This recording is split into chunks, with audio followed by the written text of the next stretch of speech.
En segundo lugar, porque la obediencia a los padres abarca 3 generaciones al mismo tiempo. La fidelidad entre marido y mujer es vital, pero solo se aplica a una generación y a una vida. La obediencia al séptimo mandamiento se reduce a 2 personas nada más.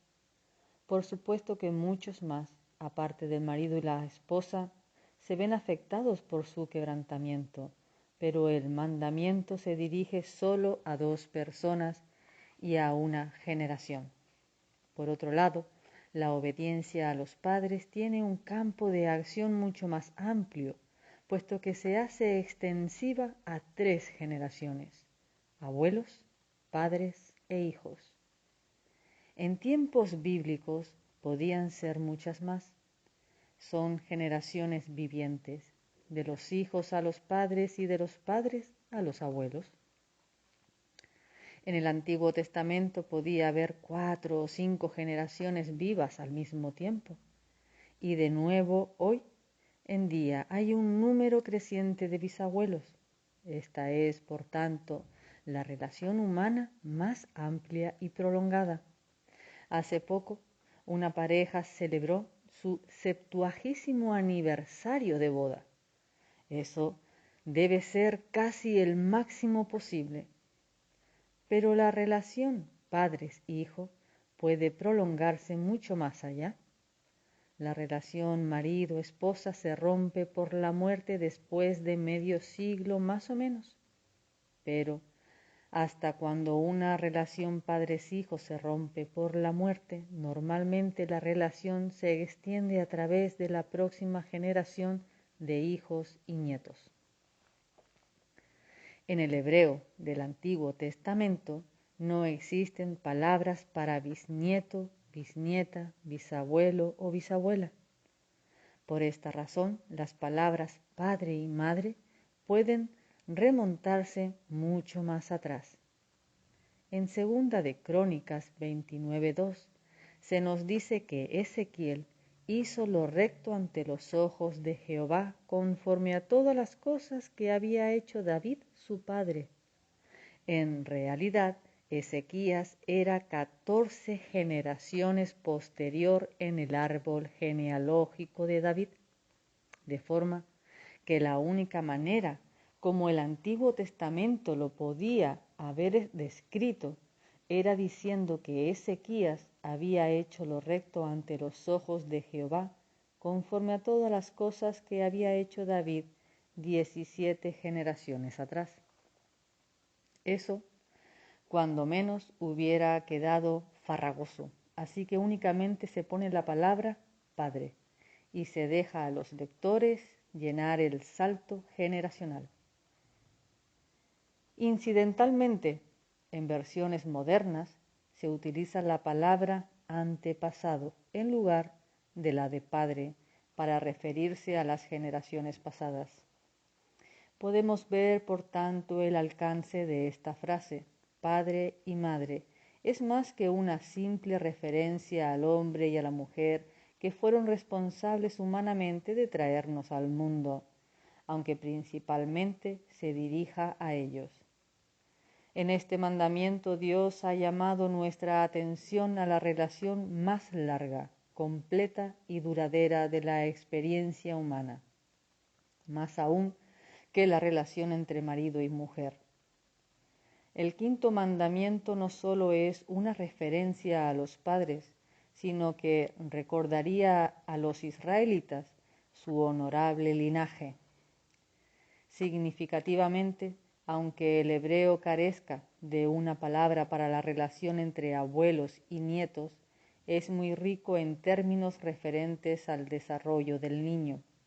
Hay más de 8 palabras distintas para nombrar el crecimiento del niño pequeño, desde el bebé en el útero y el recién nacido, hasta el lactante, el niño que pide comida, el destetado, el niño que se agarra a su madre, el que se hace fuerte, el que se independiza y finalmente el maduro.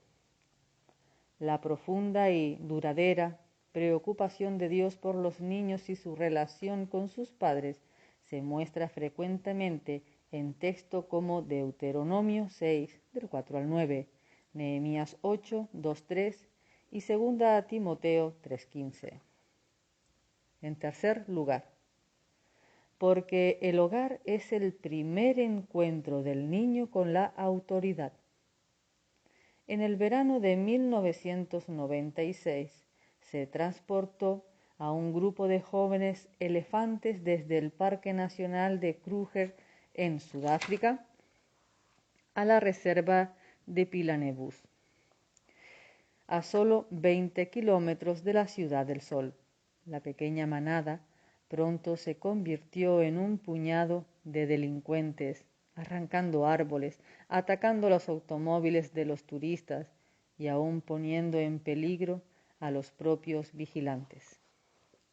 La razón de este comportamiento agresivo, que llevó al menos a un ejemplar a ser tiroteado, era el hecho de que habían sido separados de sus progenitores prematuramente. Si los elefantes jóvenes no tienen un modelo a imitar en sus adultos, al crecer se vuelven violentos.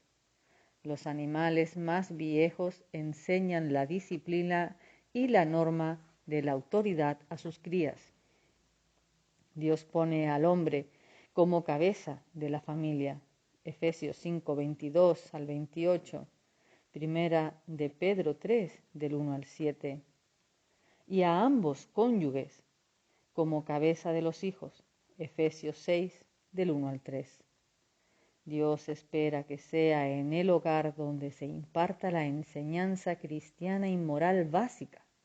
Deuteronomio 6, del 4 al 9 y 2 Timoteo 3, 14, 15.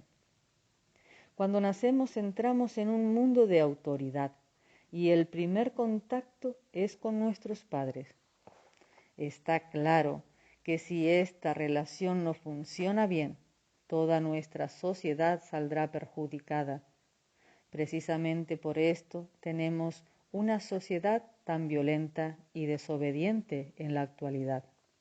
La desobediencia en el hogar lleva a rechazar la autoridad en todas sus manifestaciones, y la obediencia en el hogar lleva al respeto a la ancianidad, a la autoridad civil y aún al liderazgo cristiano. El encuentro del niño con la autoridad o su ausencia en el hogar deja una huella indeleble. Dios quiere enseñar la necesidad de autoridad y sumisión a la autoridad y lo hace a través de los padres. Dios ha dejado claro que en toda la sociedad, en la familia, el Estado, la industria, la iglesia, la escuela o cualquier lugar en que estemos, ha erigido una autoridad. Él tiene una línea para relacionarse. Todo esto es parte del plan de Dios. Debido a que el hombre y la mujer son pecaminosos por naturaleza, siempre debe haber alguien que guíe y alguien que sea guiado, aquellos que obedecen y aquellos que dan órdenes. Las estadísticas muestran que en las escuelas se está produciendo un creciente número de actos violentos y otros desórdenes. La enseñanza es hoy más difícil que nunca. Los niños ya no son conscientes de los límites de la autoridad y responden a los que la ejercen de una forma que hace años no habría sido tolerada. Dios empieza aquí porque es la relación en la que la autoridad comienza. Deberíamos aprender una lección de los elefantes. Un modelo a seguir en la familia es vital para un desarrollo futuro que sea estable. En cuarto lugar, porque el niño es el hombre. Matthew Taylor escribió en un contexto diferente. En el hoy ya camina el mañana. Si un niño empieza bien, entonces hay bastantes posibilidades de que en su estado adulto también vaya bien. Y cuando el hombre o la mujer se conviertan en padres, también sucederá lo mismo. Por eso en Proverbios 22:6 Dios da un principio general a los padres. Instruye al niño en su camino, y aun cuando fuere viejo, no se apartará de él. Aunque esa regla pueda tener sus excepciones, es un principio a seguir siempre. Actualmente en el mundo occidental muchos jóvenes viven en las grandes ciudades y muchos de ellos viven solos porque ya han dado la espalda al hogar paterno. Los niños nacen con una naturaleza pecaminosa y se comportan pecaminosamente. Cualquier padre honrado estará de acuerdo con Proverbios 20:11. Aún el muchacho es conocido por sus hechos, si su conducta fuere limpia y recta. Erasmo, el teólogo holandés del siglo XVI, escribió a uno de sus alumnos: recuerda que nada pasa tan rápido como la juventud. Si aprendemos a responder a la autoridad en la infancia, hay muchas posibilidades de que esa conducta se prolongue en la adolescencia y la juventud. Pero la infancia y la juventud pasan muy rápido y las oportunidades para inculcar los principios correctos en las vidas de nuestros hijos menguan con cada generación.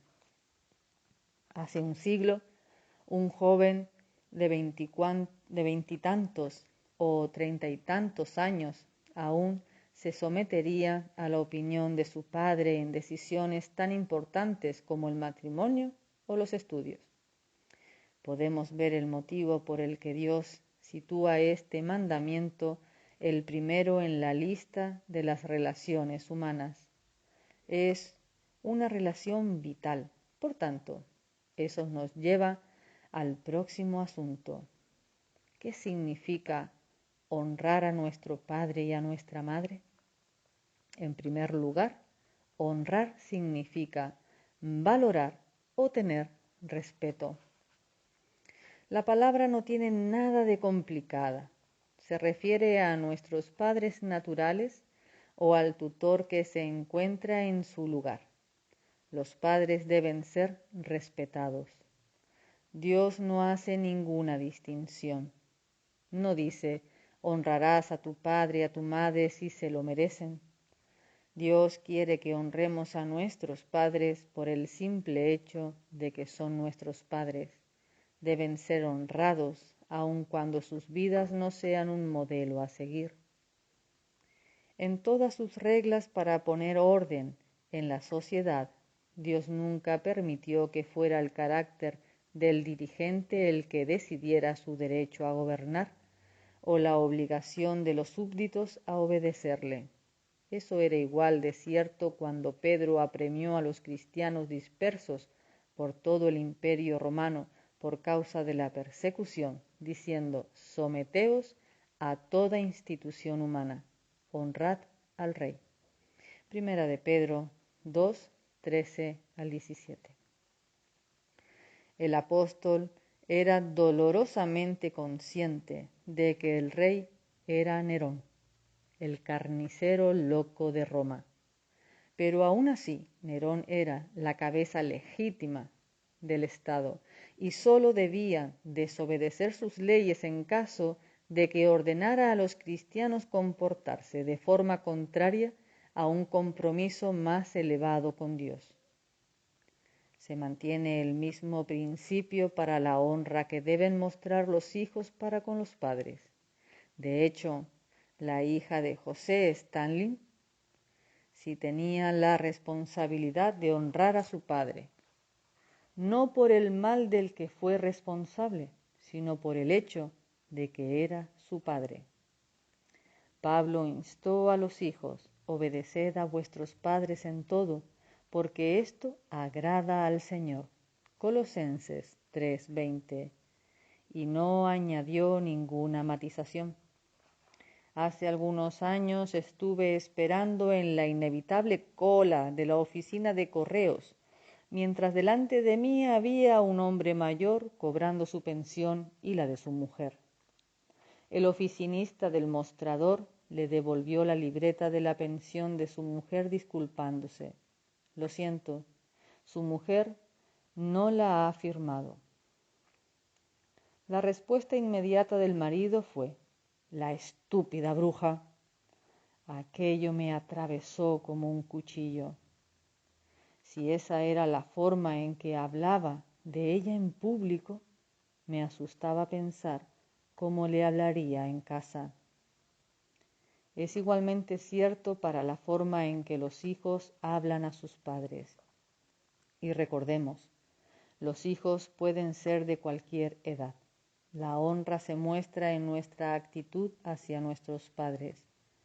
Es la forma en que pensamos de ellos, cómo nos comportamos con ellos y les hablamos o hablamos de ellos. El joven o la joven que se refiere a sus padres como el viejo o la vieja está dando a entender lo que de verdad piensa. El hombre de negocios agradable en la oficina puede ser un monstruo en su casa. El pastor que sonríe con paciencia puede ser irritantemente intratable con su familia.